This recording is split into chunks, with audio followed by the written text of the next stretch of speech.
Assalamu alaikum, my dear brothers and sisters. Welcome back to our channel where we explore the untold stories of Islamic history that changed the world forever. If this is your first time here, I'm your host, and today we're diving into one of the most extraordinary stories in human history. A story so powerful that it was deliberately hidden from mainstream historical narratives. Before we begin, if you find value in these stories that connect our past to our present, please hit that subscribe button and ring the notification bell. Your support helps us bring these forgotten gems of Islamic history to light. And if you're ready to discover why the greatest empire builder in human history has been erased from textbooks, then stay with us until the end, because what you're about to learn will change how you view power, leadership, and justice forever. Now let me ask you something that might shock you.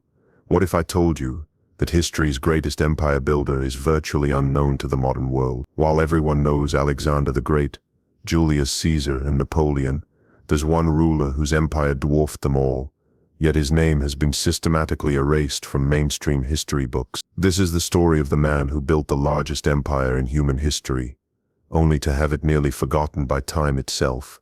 The prophecy that changed everything. Picture this scene, documented in Sahih al-Bukhari.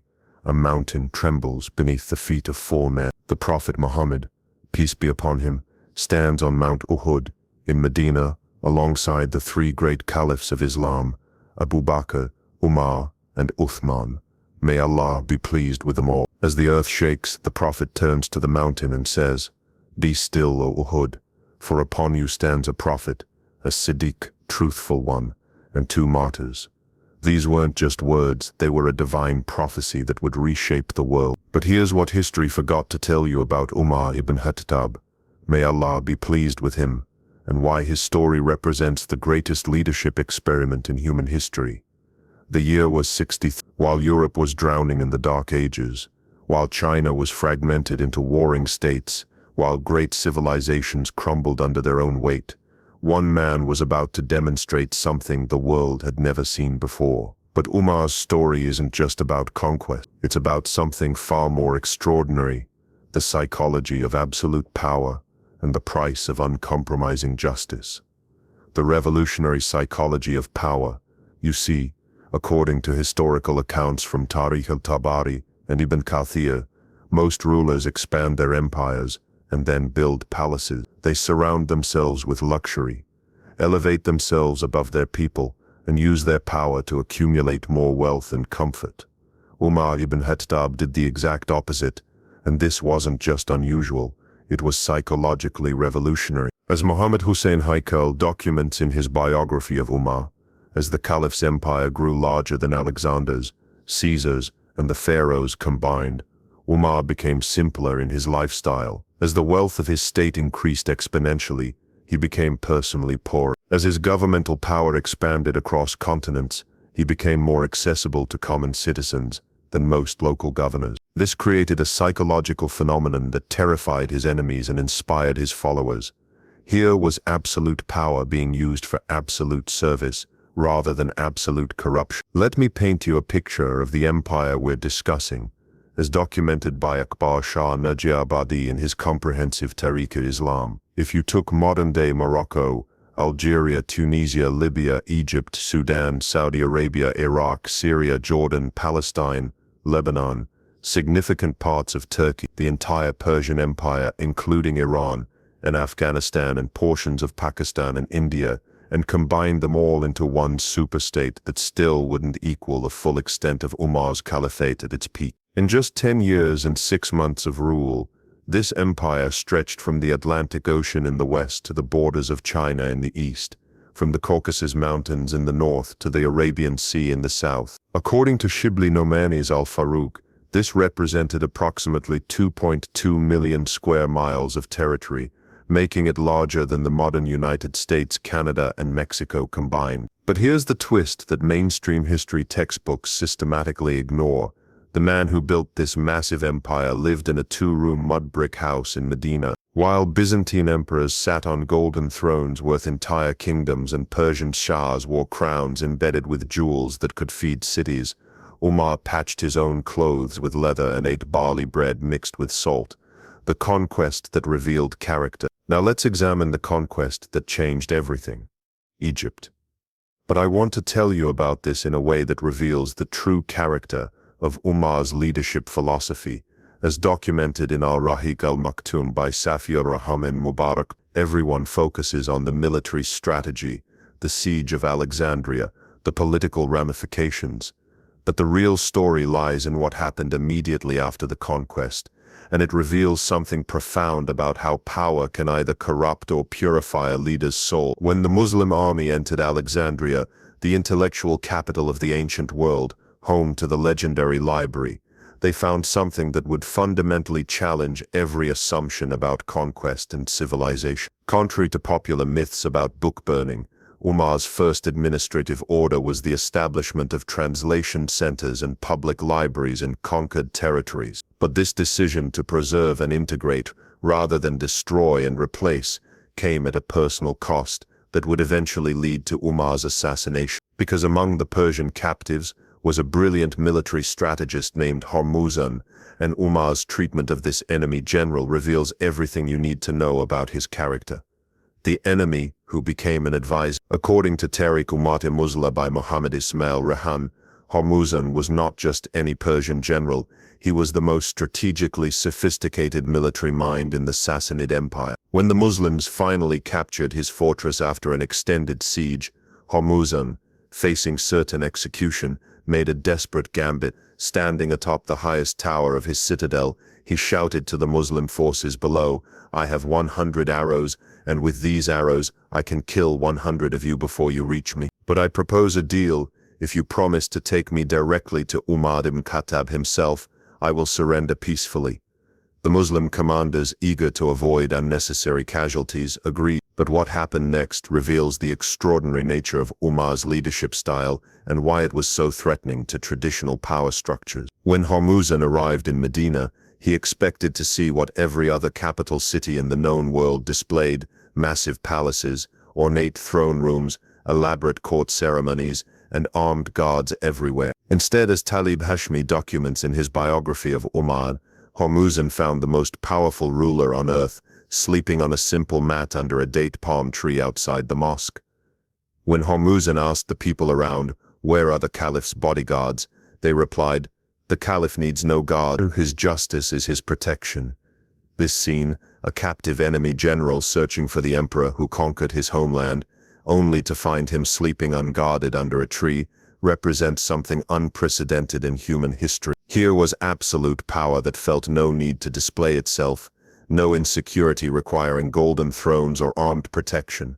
But Umar's response to Hormuzan's arrival reveals even more about his character. He refused to speak with the Persian general until Hormuzan changed from his royal garments into the simple clothes of an ordinary person.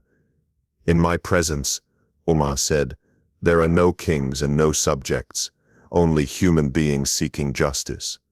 The water incident, justice versus mercy. What happened next, documented in multiple historical sources including Tariq al-Khulafa by Imam Suyuti, demonstrates the complex relationship between justice, mercy, and wisdom that defined Umar's rule. Due to the many Muslim soldiers who had died fighting Hormuzan's forces, Islamic law and the demands of justice pointed toward execution. However, when Hormuzan was brought before Umar for judgment, he made a request for water. This simple request would change the course of history. When the water was brought, Hormuzan looked directly at Umar and said, "O commander of the faithful, promise me that I will not be killed until I finish drinking this water." Umar, bound by his word and his commitment to honoring even enemy requests, agreed. Then Hormuzan deliberately poured the water onto the ground and said, "I have not drunk the water, and according to your promise I cannot be killed until I do, which I never will." Most rulers would have been enraged by this deception. Most would have found a way around the technicality. But Umar's response reveals why his empire was built on something more solid than fear or force. He honored his word completely. Not only did he spare Hormuzan's life, but when the Persian general immediately declared his acceptance of Islam, Umar welcomed him as a brother and appointed him as an advisor on Persian affairs. This decision to transform an enemy into an ally through honor, mercy, and inclusion created the psychological foundation that allowed Umar's empire to expand so rapidly. Conquered peoples saw that they could find not just safety but opportunity under Islamic rule, but it also set in motion the chain of events that would lead to Umar's martyrdom. The Persian Empire's final gambit. According to Ibn Kathir's historical accounts, when news of Hormuzdan's capture and conversion reached the Persian royal court, it triggered something close to panic. The Sassanid Empire was not just losing territory, it was losing its identity. Persian generals were converting to Islam. Persian nobles were finding positions in the Islamic administrative system, and the entire hierarchical structure that had defined Persian society for 8 centuries was dissolving. The Persian Shah, realizing that this was his civilization's final moment, made a desperate decision. He gathered every available soldier from across his remaining territories and prepared for what historians call the Battle of Nahawand, the victory of victories, that would either save the Persian Empire or destroy it forever. The intelligence about this massive Persian military mobilization reached Umar through his network of governors, particularly Umar ibn Yasir, may Allah be pleased with him, whose parents had been among the first martyrs for Islam in Mecca. When Umar convened his council of advisors, the debate revealed the different strategic philosophies that would shape Islamic expansion. Uthman ibn Affan, may Allah be pleased with him, argued that the Caliph should personally lead the army, as this final battle would determine the fate of 2 civilizations. However, Ali ibn Abi Talib, may Allah be pleased with him, counseled that the Caliph should remain in Medina to coordinate the overall strategy, while sending capable generals to lead the actual fight. Umar chose Ali's advice, demonstrating the collaborative decision-making process that characterized his administration. He assembled an army of 30,000 men and appointed capable commanders for what would become one of the most decisive battles in world history, the battle that changed world history. The Battle of Nahawand, as documented in Tarikh-e-Islam, was unlike any previous conflict in scale and consequence. The Persian Empire had committed everything, every remaining soldier, every piece of military equipment, every strategic reserve, to this final confrontation. The battle was so fierce that even the Muslim general Nu'man ibn Muqarrin, may Allah be pleased with him, was martyred while leading a crucial charge. But when the dust settled, the Persian Empire, which had ruled from India to Mesopotamia for over 800 years, was finished forever. Among the captives taken after Nahawand was a man whose presence in the Islamic capital would set in motion the final chapter of Umar's story. His name was Feroz, later known as Abu Lu'lu'a, and he would become the instrument through which the Prophet's prophecy on Mount Uhud would be fulfilled. But here's what makes this story psychologically fascinating. Feroz's eventual attack on Umar wasn't motivated by religious hatred, patriotic resistance, or even personal revenge in the conventional sense. It was motivated by something far more revealing about human nature and the challenges of creating a just society. The psychology of fairness and its enemies. Feroz was brought to Medina as a slave of Mughira ibn Shuba, one of Umar's companions, but calling him simply a slave misses the crucial point. Feroz was a skilled craftsman, a blacksmith and carpenter whose technical abilities were highly valued. In the pre-Islamic Persian system, skilled artisans like Feroz held special social status, with particular privileges and exemption. When Feroz came to Umar with a complaint about his working conditions, specifically about having to pay his master 2 dirhams daily from his earnings, he expected special consideration based on his skills and background. The 2 dirhams represented, in today's currency, roughly the equivalent of $15 to $20, a significant but not unreasonable fee for a skilled craftsman's daily earnings. But here's the crucial point. Umar's response was based purely on economic fairness and Islamic legal principles, not on Feroz's expectations of special treatment. When Umar asked about Feroz's work and concluded that 2 dirhams was reasonable compensation for skilled craftsmanship, he was applying the same standard he applied to everyone, neither favoritism nor discrimination. This response reveals something profound about Umar's justice system. It was genuinely blind to social status, ethnic background, and personal expectations. But for someone like Feroz, who had expected special consideration, this equality felt like injustice. Think about this psychological dynamic.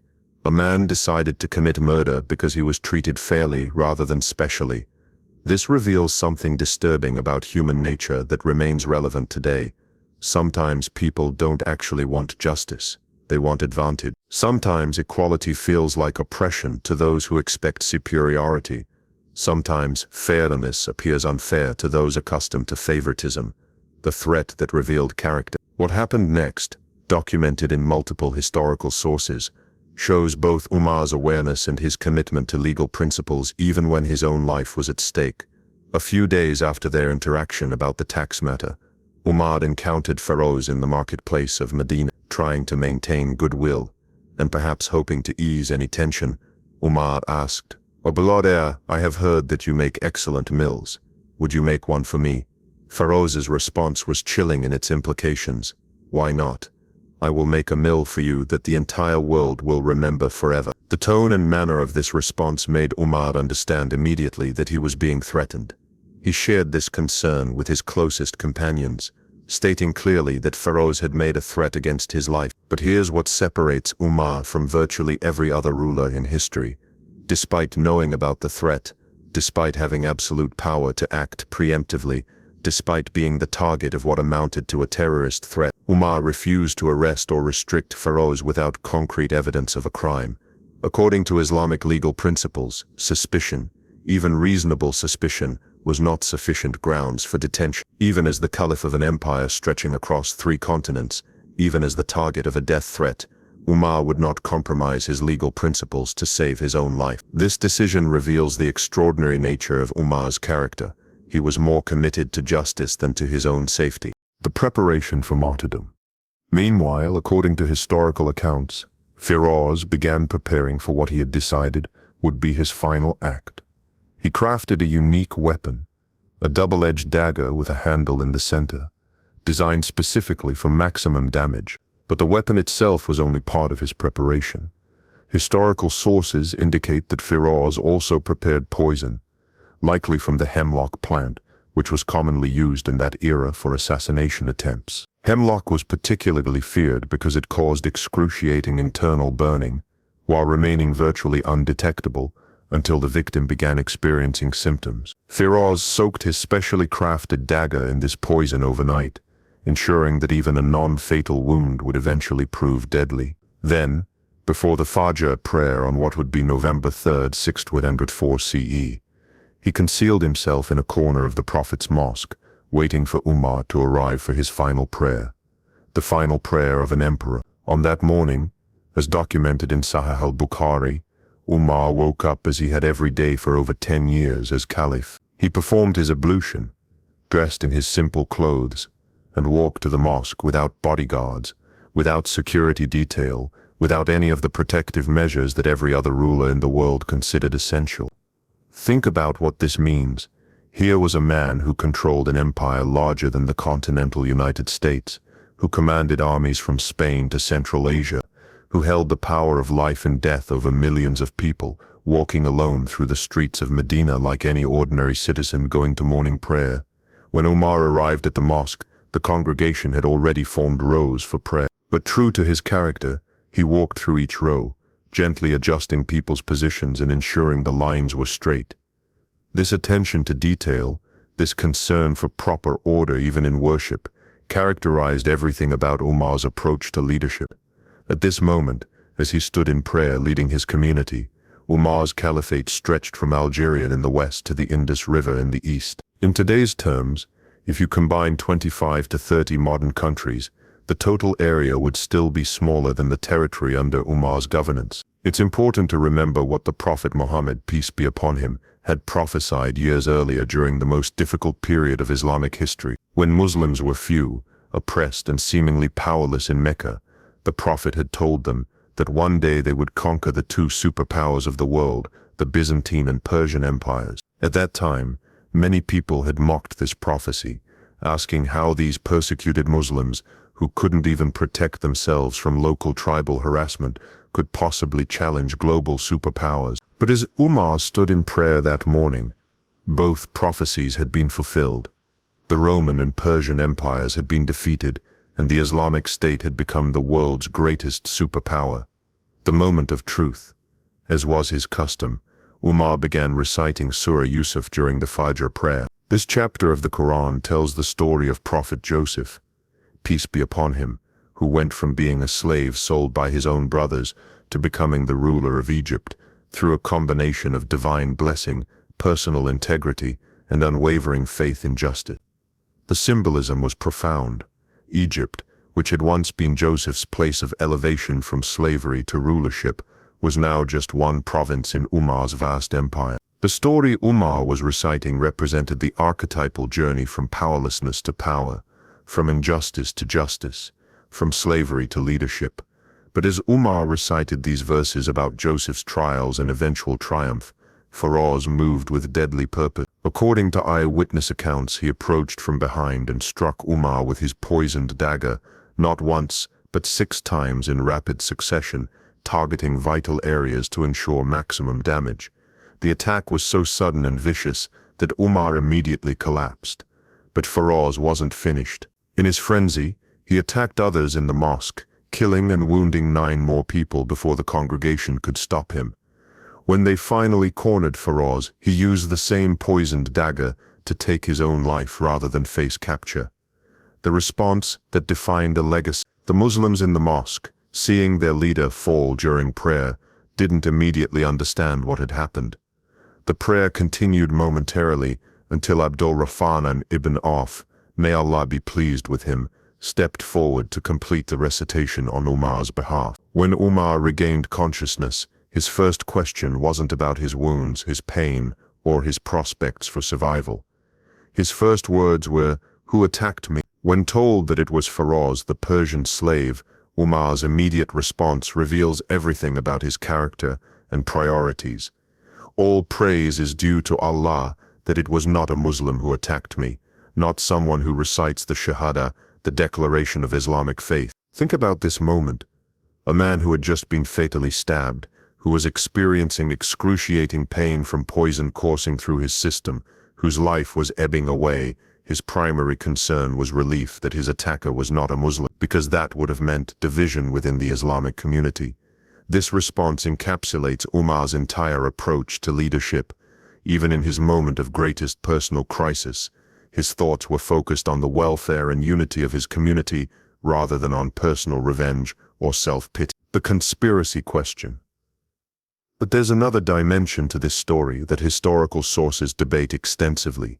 Since Feroz had been in Medina, he had associated primarily with one person, Hormuzan, the former Persian general whom Umar had pardoned and made his advisor. Several historical accounts, including those by Ibn Kathir, note that the distinctive dagger used in the attack had been seen in Hormuzan's possession just days before. This led many contemporary observers to suspect that the assassination was not Feroz's individual act of rage, but part of a carefully planned conspiracy orchestrated by remnants of the Persian establishment. The theory suggests that Hormuz, despite his apparent conversion to Islam and his integration into Umar's administration, had maintained secret loyalties to the Persian cause and had manipulated Feroz's grievances to achieve what the entire Persian army had failed to accomplish, the elimination of the leader who had destroyed their empire. This suspicion led to a controversial aftermath. Several days after Umar's martyrdom, his son Ubaidullah killed Hormuzan, claiming to be avenging his father's death. However, this action was highly controversial because it violated Islamic legal principles about evidence and due process, the same principles that Umar himself had refused to compromise even when his own life was threatened. The irony is profound. Umar died because he refused to act on suspicion without proof, but his own son violated this principle in seeking revenge for his father's death. The final hours.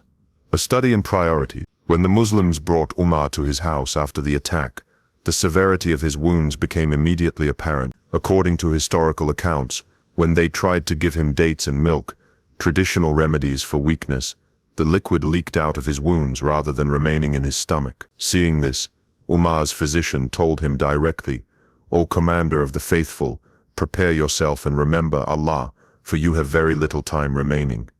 Most people, upon receiving such news, would be devastated, terrified, or would spend their remaining time on personal concern. But Umar's response was characteristically different. When some people around him began crying, he scolded them sternly. "Anyone who wants to cry can leave my presence." This wasn't callousness, it was consistency. Throughout his life, Umar had emphasized that Muslims should face trials, including death, with faith and composure rather than despair and lamentation. But what Umar did next reveals his true priorities and the source of his extraordinary leadership. Upon learning of his impending death, his first instruction was calculate all my debts. When his financial obligations were tallied, it was found that Umar owed 86,000 dirhams, a substantial sum representing money he had borrowed over the years to help poor families, orphans, and others in need. Some people suggested that these debts shouldn't be repaid, since they represented charitable expenditures that benefited the community, but Umar rejected this reasoning entirely. "A debt is a debt," he said. "It must be repaid regardless of the purpose for which it was incurred." He then instructed his family to sell the house in which he had been martyred to pay off these obligations. The purchaser was Muawiyah ibn Abi Sufyan, may Allah be pleased with him, who would later become the Caliph himself. Think about what this means. The man who controlled the wealth of half the known world died in debt because he had used his personal resources to help others, and his final concern was ensuring that every financial obligation was met according to the highest standards of integrity. The last wish that revealed humility. As Umar lay dying, he called his son Abdullah ibn Umar, may Allah be pleased with him, and shared his final wish. But the way he expressed this wish reveals his humility even in his last moment. "Go to Aisha, the mother of the believers," he said, "and ask her if Umar may be buried next to his two companions, the Prophet, peace be upon him, and Abu Bakr, may Allah be pleased with him. But remember, do not tell her that this is a command from the commander of the faithful. Simply tell her that Umar is requesting this honor." This instruction is extraordinary when you consider Umar's position. As the Caliph, he could have simply ordered his burial place. As the ruler of an empire, he could have demanded any location he wished. But even in death, he approached this request with the humility of an ordinary person asking for a favor. When Aisha, may Allah be pleased with her, heard this request, her response demonstrates the respect and love that Umar had earned through his character and service. She said, "I had always planned to reserve that place for myself, since it is where the Prophet, peace be upon him, and my father Abu Bakr, may Allah be pleased with him, are buried. But today, I believe Umar deserves this honor more than anyone else, and I gladly give my consent." When this message was brought back to Umar, he was visibly moved and said, "This was my greatest wish. Now I can die in peace." The final instructions, simplicity in death. Umar's final instructions reveal his character right until his last breath. He ordered that after his death, his body should be wrapped in a simple shroud, the same type used for any ordinary Muslim, with no special treatment or expensive materials. He specifically requested that no perfume or luxury items be used in his preparation for burial. Most remarkably, he told his son, "When I die, remove the pillow from under my head and place my head directly on the ground. Perhaps Allah will have mercy on a humble servant who seeks him in humility."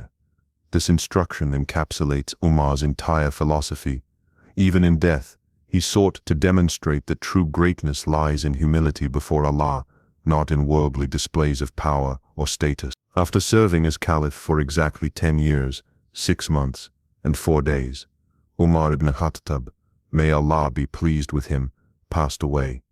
He was buried in Medina next to the Prophet Muhammad, peace be upon him, and Abu Bakr, may Allah be pleased with him, in the simple grave he had requested. But even his succession planning revealed his commitment to consultative decision-making rather than dynastic rule.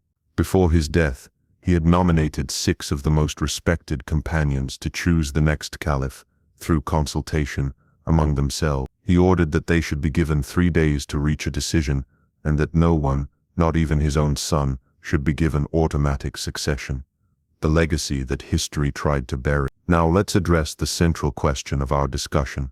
Why has history largely forgotten or minimized the achievements of a man who built the largest empire in human history up to that point? The answer reveals something profound about how historical narratives are constructed and why certain stories are emphasized while others are marginalized. Umar's example is deeply challenging to conventional notions of power and success. While Western historical tradition celebrates rulers who used their power to elevate themselves, building monuments, accumulating wealth, creating dynasties, Umar represents the opposite paradigm. His empire was larger than Alexander's, but he built no cities named after himself. His conquests were more extensive than Caesar's, but he constructed no triumphal arches. His administrative system was more sophisticated than any previous civilizations, but he lived in a mud brick house and patched his own clothes. This creates a problem for historical narratives that equate greatness with grandiosity, power with privilege, and success with self-elevation. Umar's story suggests that true leadership might actually require the opposite qualities: humility instead of arrogance, service instead of self-aggrandizement, simplicity instead of ostentation. Furthermore, Umar's commitment to justice, even when it cost him his life, challenges every subsequent ruler's claims to legitimacy based on power alone. If you remember Umar, you have to ask uncomfortable questions about why other leaders needed palaces, bodyguards, and special privileges that he rejected. The modern relevance of ancient wisdom. But perhaps most importantly, Umar's story raises questions that remain painfully relevant today. What if absolute power was used for absolute justice instead of absolute corruption? What if leaders saw their position as an opportunity for service rather than privilege? What if governance was based on merit and character rather than wealth and connections? These questions are so challenging to existing power structures that it becomes easier to simply not discuss the man who embodied these principles for over a decade while ruling half the known world. Consider this. Modern leaders spend millions on security details, live in fortified residences, and surround themselves with layers of protection from the people they claim to serve. Umar walked alone to pray in a public mosque every day for over 10 years as the ruler of 3 continents. Today's politicians accumulate wealth during their time in office and retire to lives of luxury and privilege. Umar died in debt because he had given away his personal resources to help those in need. Contemporary rulers build monuments to themselves and seek to establish dynasties for their children. Umar specifically prevented his own son from automatic succession and left instructions for a consultative process to choose his replacement.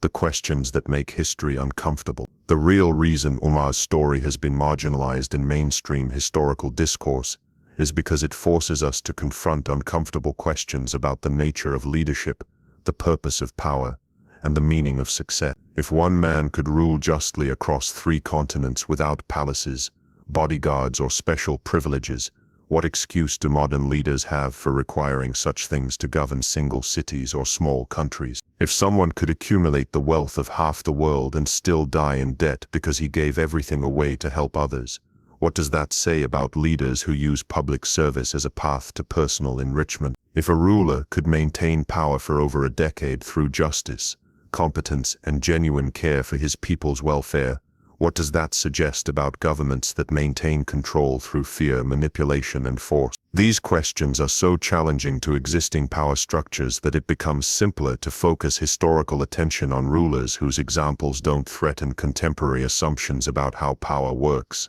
The eternal echo of Mount Uhud. Remember how this story began, with a mountain shaking under the feet of 4 men, and a prophecy that 2 of them would die as martyrs.